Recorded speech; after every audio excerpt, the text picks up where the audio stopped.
Tonight on AFN Korean Nightly News, the USS Howard makes a port call in Chinhae. And later, airmen at Kunsan prepare for an exercise. These stories and more coming up on your Frontline Network News.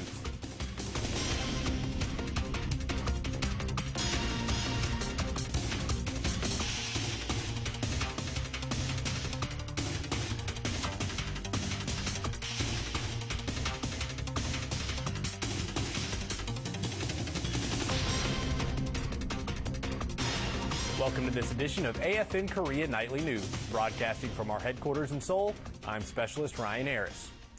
USFK veterinary food inspectors and DECA personnel are recalling lean packaged spinach artichoke chicken due to the possibility this item may contain small pieces of plastic. This item has been secured on medical hold to ensure no further distribution of the product. A lot of ships spend months and even years on sea without docking at a port. Army Sergeant Joshua Johnson takes us to Chinhae Navy Base, where the USS Howard sailed in for port call to give their crew a long-awaited break. The USS Howard is a guided missile destroyer, and it's here at Chinhae Navy Base for a port call after spending more than 2 months out at sea. USS Howard's commanding officer Curtis Goodnight talks about why it's important for their ship and the crew to visit Korea. USS Howard is here in Korea, the Republic of Korea, for a short port visit, port of call, to show our sponsorship and our good relations with the Republic of Korea. And it's a good port of call for our sailors to gather and enjoy themselves and recreate after being at sea for a very long time. For Robert Chong, this port call is like no other. He is a Korean American revisiting his home country for the first time in 6 years. He says he's looking forward to meeting his family after so many years out at sea. I haven't seen my grandfather like 7 years. I cannot wait until I go see them. This is a well-deserved break for these sailors, as living on ship is not as easy as it looks. With over hundreds of sailors on board, the only private quarters for these sailors is their bunk beds. Even in this cramped space, though, the ship has a mess hall and even a cardio room for the sailors. Life in a ship is tough, but it's port calls like this that make everything worth it. I'm Army Sergeant Joshua Johnson, Chinhae Navy Base, Korea. Many soldiers serving in Iraq and Afghanistan are familiar with the National Training Center at Fort Irwin, California. This facility improves the force and preparation for success in the global war on terrorism. The Republic of Korea has their own version of this facility, the Korean Combat Training Center. In our next story, Army Sergeant Rob Frazier shows us how U.S. and ROK soldiers are using the KCTC to learn and train.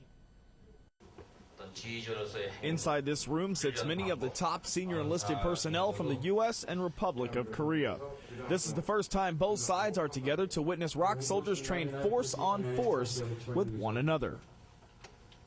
Yeah, today was a great opportunity to bring a bunch of command sergeant majors and sergeant majors from the 8th Army to see some of the training that they conduct down here at the KCTC. To show the progress being made by the ROK Army at the KCTC, information videos play documenting the role of ROK soldiers during combat, weapons capabilities, and how this facility and its training personnel are increasing their soldiers' skills on the battlefield. Following the briefing, leaders step outside and begin to observe, just as the first shots ring out. This simulation pits the good guys, ROK soldiers, against the bad guys, who are playing the role of opposing forces, or Op 4. During their maneuvering, the ROK soldiers perform 3 to 5 second rushes and move to provide suppressive fire to help their battle buddies advance as well.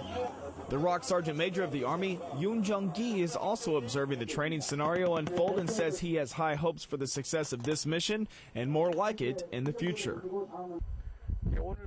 I hope we can have this type of meaningful event more often, not just once. ROK soldiers continue bounding, moving quickly as a team to maintain control of the battlefield. Strategic planning and precise movements place them in position to overtake the enemy, and before long, the firing halts and victory is in hand.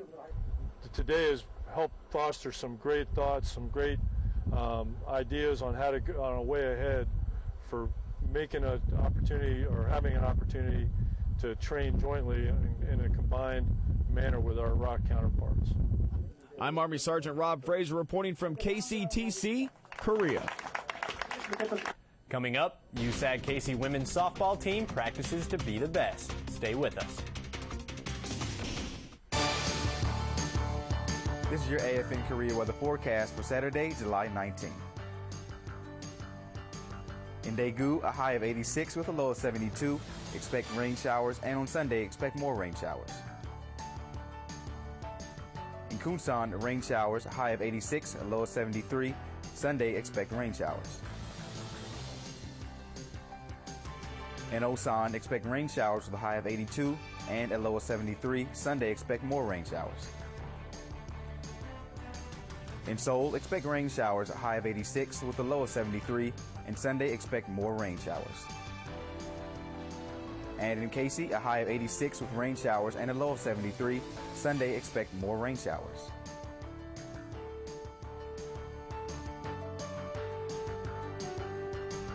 This AFN weather forecast has been brought to you by your 607th Weather Squadron.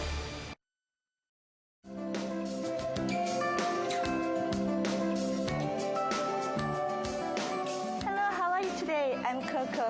Coco is just one of the many great Dragon Hill Lodge employees ready to provide you with world-class service at a Dragon Hill Lodge restaurant.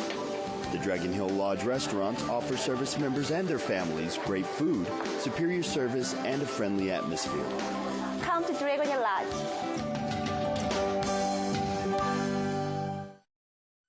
In the military, service members often have to be ready for anything.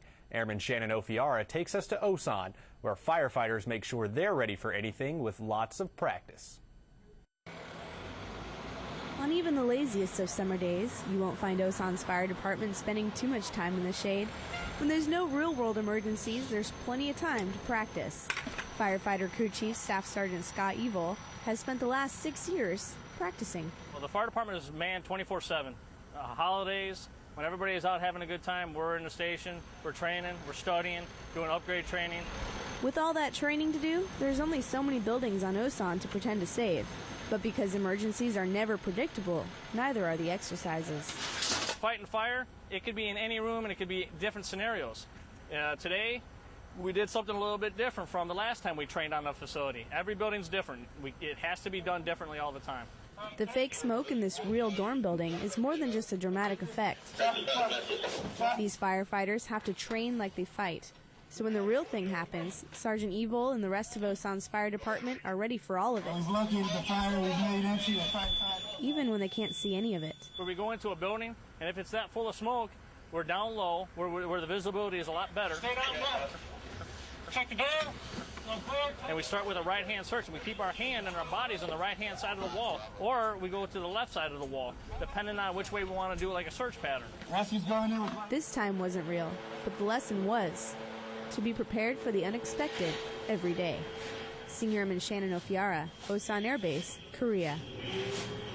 Kunsan will have an operational readiness inspection next spring. This means months of regular week-long exercises for the Wolfpack.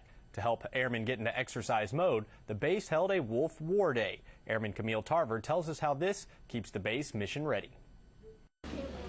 The day started early. The entire base was recalled before the sun came up. Airmen spent this Wolf War Day wearing extra protective gear such as flak vests, Kevlar helmets, and a gas mask. Staff Sergeant Peter Rocky spent the day teaching the Wolfpack how to get through the upcoming Peninsula-wide Operational Readiness Exercise, or PNORE. The brief was mandatory for all Wolfpack members, and it only took him 11 sessions to get everyone up to speed. Today we are enhancing the airmen's ability to survive and operate by refreshing them prior to the upcoming PNORE. With the high summer turnover rate, many of the airmen are new to base, and that's one reason Kunsan has a Wolf War Day in between exercises. The briefings give airmen a glimpse at what an exercise at Kunsan is like, and they learn how to respond to scenarios quickly and safely. You have something like that, you have a lot of chemical out there. Across the base, the medical group supervised hands-on self-aid and buddy care sessions, where airmen were able to take off their gear and simulate the life-saving procedures they may see in the field. And just letting them know some of the formalities of having an exercise here on the peninsula, and trying to get them to understand exactly how the next week would pan out. The airmen will be able to fall back on this training to help get them through the upcoming PNORE, and also prepare for next year's Operational Readiness Inspection. I'm Airman Camille Tarver, Kunsan Air Base, Korea. Now for a look at the exchange rate and gas prices at your local AFE service station.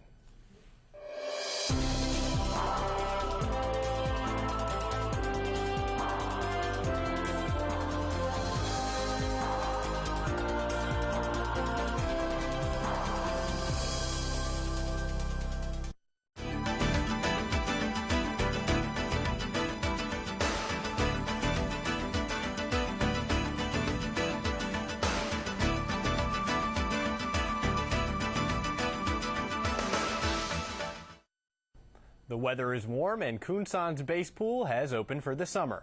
The water provides a way for airmen to stay cool, but without the lifeguards, the gates would stay closed for the season. Air Force Sergeant AARMY.MIL introduces us to one airman who spends her free time poolside, watching out for the rest of the wolf pack. Airman First Class Andrea Cerso works at Kunsan's clinic during the day, but in her free time, she's a lifeguard. I found it pretty cool being able to do this. With me being a medical technician, I joke around at my office a lot that I can save people on land and also save them in the water. Looking out for the wolf pack is something Airman Cerso gets to do often, since the pool is open every day. I think it just gives our Wolfpack members a relaxation break from their work, from stress. It gives them time to come out here, enjoy the nice weather, beautiful pool, and know that they're being protected at the same time. Before becoming a lifeguard at Kunsan, Airman Cerso knew CPR and other life-saving skills. But like all Kunsan lifeguards, she had to take the week-long training course. Now that the course is finished and she's been working at the pool for about a month, she has a greater understanding of what it means to be a lifeguard.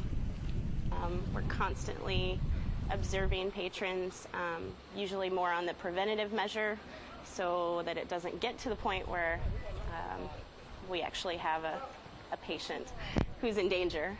Whether it's in the clinic or by the poolside, Airman Cerso keeps Wolfpack members safe and fit to fight. I'm Air Force Sergeant Aaron Drobnek, Kunsan Air Base, Korea. The Post Women's Softball League is already in full swing. The different teams have been playing since early summer, and the 8th Army Championships is almost near. But one team already has their sights set on a championship. Specialist Wyatt Harper gives us an inside look at how the women of Camp Casey Warriors are dominating the league. The Camp Casey women's softball team is in first place in the Post Women's Softball League. Their record, 15-1. And so far, it looks like the Casey Warriors have a shot at the 8th Army Championship. The Warriors just beat the Kunsan Wolfpack, 4-0. And starting shortstop Captain Lauren Shaw describes how the Casey Warriors have been so successful. We're a team of athletes. We're big girls. We know how to hit. We work well together, and we play hard. Bring our A game. There's nobody that can beat us. I'll say that straight up. Right now, the only thing the Casey Warriors need to do to win the 8th Army Championship is simply continue to play the way they've been playing. The Casey Warriors always show up to the ballpark, and they hardly ever have bad innings.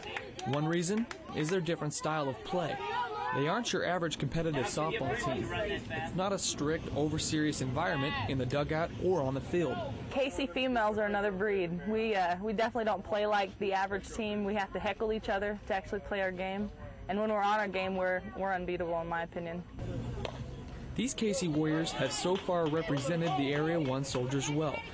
The team has only lost once, and if they continue to play the way they did against Kunsan, it doesn't look like they'll lose again. I'm Specialist Wyatt Harper, Camp Casey, Korea. That's the news for this evening. Tune in to AFN the Eagle or Thunder AM for music, news, and information for your area. You can also check us out on the web at afnkorea.net. Thanks for watching your Frontline Network News. I'm Specialist Ryan Harris. Have a great night.